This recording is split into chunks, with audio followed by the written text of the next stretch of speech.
Welcome to the Two-Ton Nerds. As always, my name is Max James, and in this episode of the TTN Presents, it is day 3 of the 31 Days of Fright horror movie project, year 5, and the movie of the day is Hellraiser Bloodline, the 4th installment in the Hellraiser film franchise.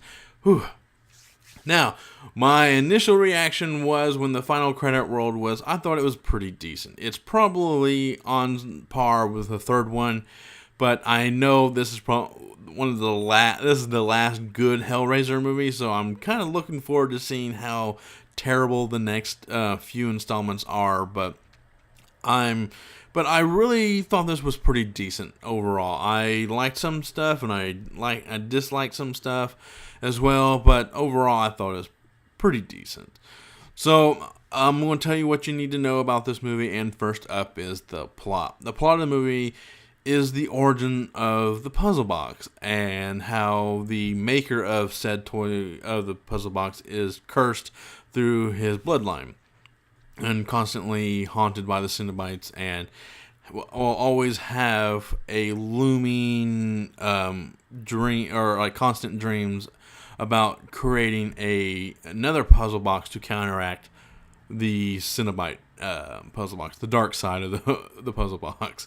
So that's basically what they're doing. They're trying to create a light side and a dark side, and then his bloodline constantly getting thwarted by the Cenobites getting killed.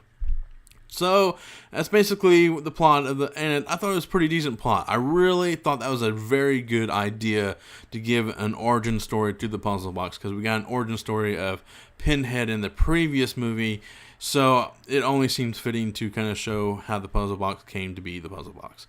But anyways, I thought what I didn't like about this movie was how it was set in space.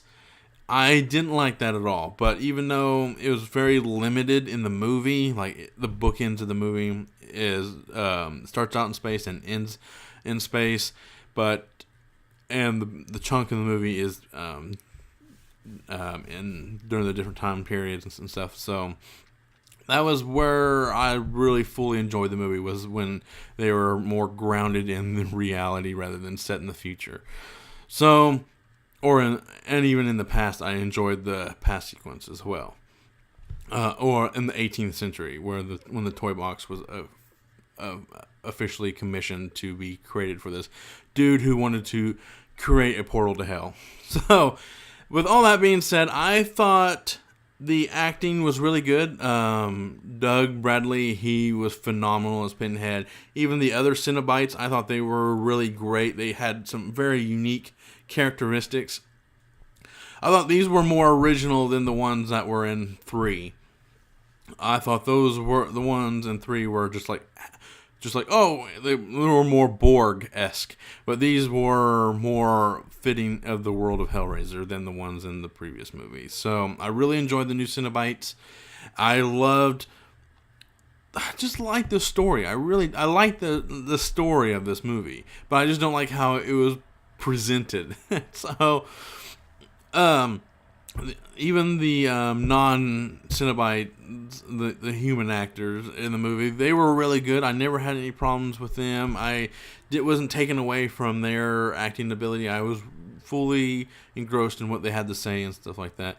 But when the scare factor, there was really no scare factor. I even watched it in the middle of the night and with headphones on, so I was like focused directly on the movie. There was really no scare. The blood and guts and the special effects, stuff like that, there's quite a bit in this movie. I love the practical effects, the chains and ripping of the skin and the little hooks and all that good stuff. I thought it looked really good, just as good as the other ones.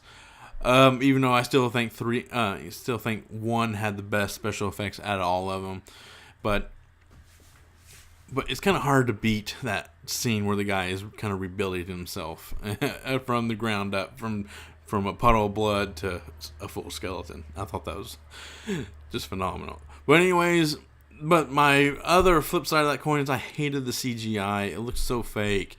I know this movie was made in 1996. It was like, oh God. But anyways, I have to give you my rating scale for this, and have a rating scale of 1 through 5. 1 being run-of-the-mill horror, 2 best watch with the group, 3 more than average horror, but adds nothing new to the horror genre, 4 being helps move the horror genre forward, and 5 being a horror classic. And sadly, Hellraiser Bloodline is a 1. It's just a run-of-the-mill horror. Even though it does add new to the mythology of the puzzle box and Pinhead and the Cenobites and stuff. But overall, as a movie, it just doesn't really add nothing to the horror genre. So it is definitely a 1. It's just a run-of-the-mill horror. But it's still a pretty decent watch. It really is.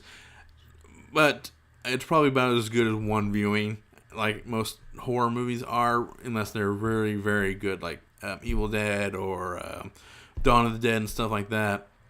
It just needs there's really nothing to kind of bring you back for a second viewing. So